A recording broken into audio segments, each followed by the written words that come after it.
Hello students, welcome to my channel economics on tips.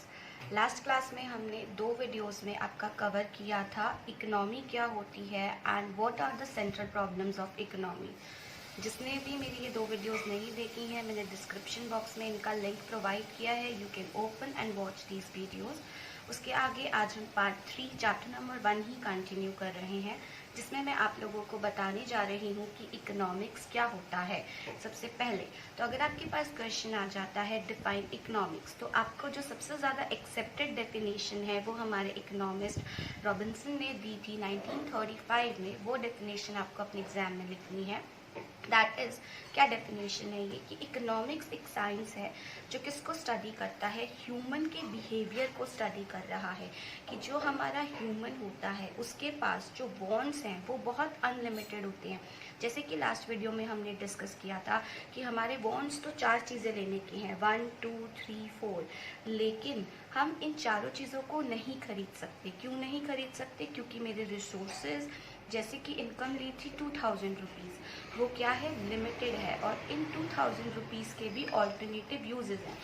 तो economics में basically हम क्या सीखते हैं कि out of our limited resources जिनके ऑल्टरनेटिव यूजेस हैं, किस तरीके से हमें उनको अपने अनलिमिटेड वांट्स को सेटिस्फाई करना है। आउट ऑफ दैट मुझे चॉइस करनी पड़ेगी और ओनली मैं एक ही वांट को क्या कर सकती हूँ, सेटिस्फाई कर सकती हूँ। इकोनॉमिक्स इस तरीके के बिहेवियर को स्टडी करता है कि ह्यूमन बीइंग अपने अनलिमिटेड वांट में से कौन सा जो वांट है वो एट प्रेजेंट ऑप्ट आउट करेगा, जिसको हम क्या बोल देते हैं, चॉइस बोल देते हैं कि हम क्या चीज़ चूज करेंगे।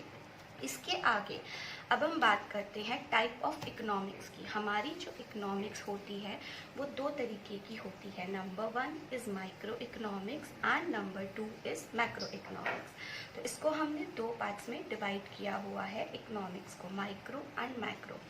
जब हम बात करते हैं माइक्रो इकोनॉमिक्स की, तो माइक्रो में एक वर्ड आता है आई, और मैक्रो में जो वर्ड आ रहा है that is A. What is the meaning of I and what is the meaning of ए?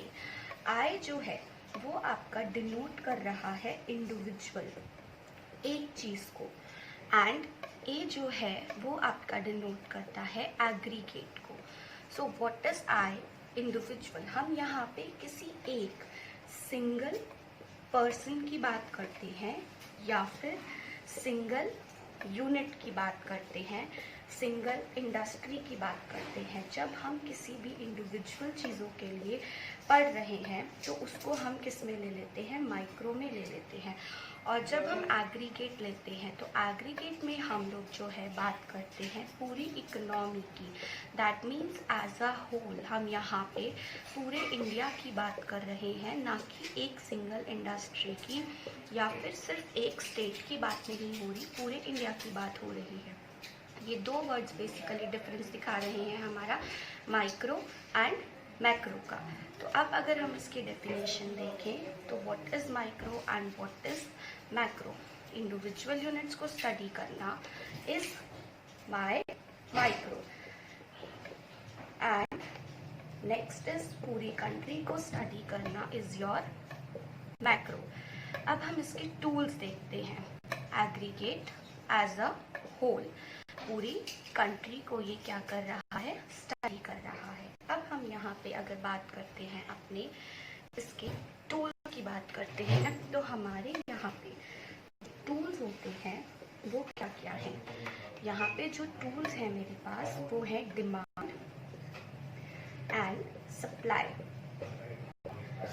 एक सिंगल पर्सन की डिमांड, एक सिंगल इंडस्ट्री की डिमांड, लाइक ए की हमारी जो डिमांड है that is the tool of micro.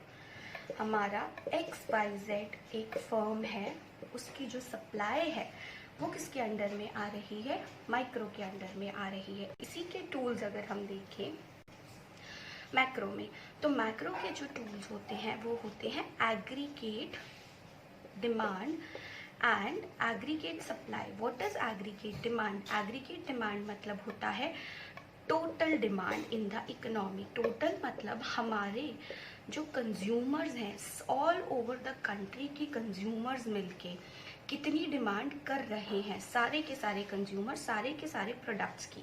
XYZ जो भी आप क्या करते हो अपनी डेली रूटीन में, डेली लाइफ में यूज़ करते हो, that is called aggregate demand. ऐसे ही यहाँ पे जो सेकेंड टूल है मेरा, वो है मेरा क्या, एग्रीगेट सप्लाई। सेम वे में एग्रीगेट सप्लाई का मतलब होता है कि जितने भी सप्लायर्स हैं कंट्री में, वो मिलके कितने गुड्स की सप्लाई कर रहे हैं, चाहे वो कोई भी गुड हो, पेन, पेपर, ऑयल, क्लोथ्स, सब लोग मिलके जो सप्लाई कर रहे हैं, वो उन सब का जो सम टोटल है, that is my aggregate supply. बच्चे बहुत ज़्यादा कंफ्यूज होते हैं कि अगर हम दो चीज़ों की बात करते हैं, लाइक मैं आपको एक एग्जांपल लेके यहाँ पे बताती हूँ। अगर मैं आपको बोलती हूँ मेरी टेक्सटाइल इंडस्ट्री, वो किसका एग्जाम्पल होगा? टेक्सटाइल इंडस्ट्री किसका एग्जाम्पल है, माइक्रो का या फिर मैक्रो का?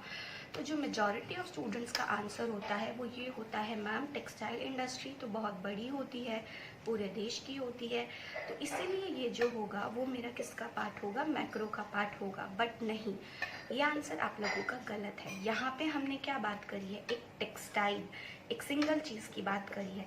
तो जब भी हमारी कोई सिंगल इंडस्ट्री या किसी एक सिंगल चीज़ की बात होती है तो वो हमारा किसका पार्ट होता है, माइक्रो का पार्ट होता है।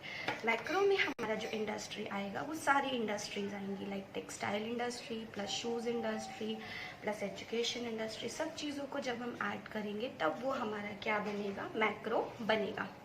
नेक्स्ट, इसमें हमारा डिटर्मिनेशन होता है। किस चीज़ का डिटर्मिनेशन होता है यहाँ पे माइक्रो में हम लोग जो डिटरमाइन करते हैं वो डिटरमाइन करते हैं प्राइस। किस चीज़ का price? Of factors of production का। लाइक हमारे जो फैक्टर्स ऑफ प्रोडक्शन होते हैं वो कौन कौन से होते हैं? Land, labour, capital and enterprise. इन सब के हम प्राइजेस डिसाइड करते हैं कि जो इंसान ये सब फैक्टर्स ऑफ प्रोडक्शन जो है हमारे कि सामान बनाने में ये चारों कंट्रीब्यूट करते हैं, जो भी सामान बनाया जा रहा है इसके हिसाब से इन लोगों को कितने कितने पैसे मिलने चाहिए, यहाँ पे इस चीज़ को डिसाइड किया जाता है माइक्रो में। नेक्स्ट, अगर हम बात करते हैं मैक्रो की, तो मैक्रो में जो डिसाइड किया जाता है वो हमारा किया जाता है कि पूरी इकोनॉमी में कितने लोग जो हैं, अगर बात करें तो वो अनएम्प्लॉयड है, कितने लोग अनएम्प्लॉयड हैं। देश में लेवल ऑफ पॉवर्टी कितनी है, देश में लेवल ऑफ इनकम कितनी है, ये चीज़ें जो हैं ये हमारी क्या की जाती हैं, मैक्रो इकोनॉमी में डिसाइड करी जाती हैं। इसीलिए इन थ्योरीज के हमारे कुछ अलग अलग नाम दिए जाते हैं। क्या क्या नाम दिए जाते हैं इन थ्योरीज के? इस वाली जो माइक्रो थ्योरी है इसका हमारा एक अनदर नाम है, दैट इज इसको हम बोलते हैं प्राइस थ्योरी, क्योंकि इसमें हम क्या कर रहे हैं, फैक्टर्स ऑफ प्रोडक्शन के प्राइस डिसाइड कर रहे हैं। और इसमें हम लोग इसका जो नेम देते हैं वो क्या नाम देते हैं, इसमें हम नाम देते हैं इनकम एंड एम्प्लॉयमेंट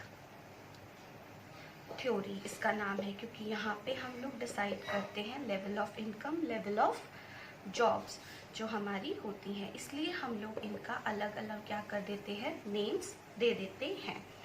नाउ अगर मैं आपको इसके फिर से एक एग्जाम्पल्स दे दूँ तो क्या क्या इसके एग्जाम्पल्स होंगे, आइए देखते हैं। पहला जो हमारा माइक्रो है, माइक्रो का मेरा जो पहला एग्जाम्पल है वो क्या होगा, लाइक फॉर एग्जाम्पल एक कंज्यूमर की डिमांड, नेक्स्ट एक प्रोड्यूसर्स की सप्लाई, XYZ की income, that is examples of micro. जब मैक्रो की बात करते हैं तो मैक्रो में जो एग्जाम्पल्स आएंगे वो क्या आएंगे, लाइक नेशनल इनकम, पूरे देश की इनकम कितनी है, हमारे पूरे देश की वेल्थ कितनी है हमारे। These are the examples of macro economics. I hope आपको इन दोनों का डिफरेंस क्लियर होगा कि माइक्रो एक सिंगल इंडस्ट्री इंडिविजुअल यूनिट्स है and macro is aggregate as a whole. Now हमारा जो सेकेंड पॉइंट अब हमें स्टडी करना है वो हमें स्टडी करना है another type of economics, that is positive and normative economy. Positive economy क्या होती है हमारी और नॉर्मेटिव इकोनॉमी क्या होती है हमारी। पॉजिटिव इकोनॉमी वो इकोनॉमी होती है जिसमें हम पास्ट, प्रेजेंट एंड फ्यूचर को स्टडी करते हैं। दैट इज क्या था, क्या है एंड क्या होगा। So what do we study here, what was, what is, what will be। Like अगर एक सिंपल सा आपको एग्जाम्पल देने की कोशिश करूँ, इजी करने की कोशिश करूँ, समझाने की बात बताऊँ तो ये था कि नरेंद्र मोदी हमारे प्रेसिडेंट थे, प्रेसिडेंट हैं, प्रेसिडेंट हो सकते हैं। This is just a example कि ऐसा हो सकता है, ये पॉजिटिव इकोनॉमी है। नॉर्मेटिव इकोनॉमिक्स आपको क्या बोलती है, नॉर्मेटिव इकोनॉमिक्स यहीं पे आपको बोलती है व्हाट ऑट टू बी, क्या होना चाहिए। नरेंद्र मोदी हमारे प्राइम मिनिस्टर होने चाहिए या फिर नहीं होने चाहिए, ये हमें कौन बताता है, नॉर्मेटिव इकोनॉमिक्स बताती है। तो अब ये जो हमारा पॉजिटिव इकोनॉमिक्स होता है ये क्या होता है, वेरीफिएबल होता है। वेरीफिएबल मतलब अगर मैंने आपको एक टर्म बोली कि नरेंद्र मोदी हमारे प्राइम मिनिस्टर हैं तो उसको आप क्या कर सकते हो, चेक कर सकते हो कि क्या ये चीज़ है सच में। So that is verifiable. इसमें जो हमारे फैक्ट्स हैं उनको हम वेरीफाई कर सकते हैं हमारे न्यूज़पेपर से, बुक से, इंटरनेट से। बट ये जो होती हैं बेसिकली वैल्यू जजमेंट्स होती हैं और इन जजमेंट्स को आप वेरीफाई नहीं कर सकते। लाइक अगर एक और एग्जांपल ले लेती हूँ, मैंने यहाँ पे बोला that India is most populous country. तो मैंने बोल दिया कि ऐसा है कि सबसे ज़्यादा पॉपुलस कंट्री है इंडिया। इसको आप क्या कर सकते हो, वेरीफाई कर सकते हो through your internet. Should be controlled, तो इस चीज़ को आप क्या है, वेरीफाई नहीं कर सकते। शुड भी बोल रहा है ना ये कि कंट्रोल करनी चाहिए, तो हम यहाँ पे ये तो देख ही नहीं सकते ना कि कंट्रोल करनी चाहिए तो क्या कंट्रोल हो रही है, नहीं हो रही। तो ये क्या होती हैं, जस्ट हमारी वैल्यू जजमेंट्स होती हैं जिनको हम कहीं से भी वेरीफाई नहीं कर सकते, चेक नहीं कर सकते। इसमें हमारी प्रॉब्लम्स का सॉल्यूशन गिवन होता है कि अगर इंडिया बहुत ज़्यादा पॉपुलस कंट्री है तो उसकी पॉपुलेशन को हमें कंट्रोल करना चाहिए। पॉपुलेशन है दैट इज़ अबाउट पॉजिटिव क्योंकि वो चीज़ हो रही है। बट नॉर्मेटिव में ये बोल रहा है क्या होना चाहिए। तो इंडिया क्या है, इंडिया में हमें पॉपुलेशन कंट्रोल करनी चाहिए। इस चीज़ को आप लोग जज नहीं कर सकते।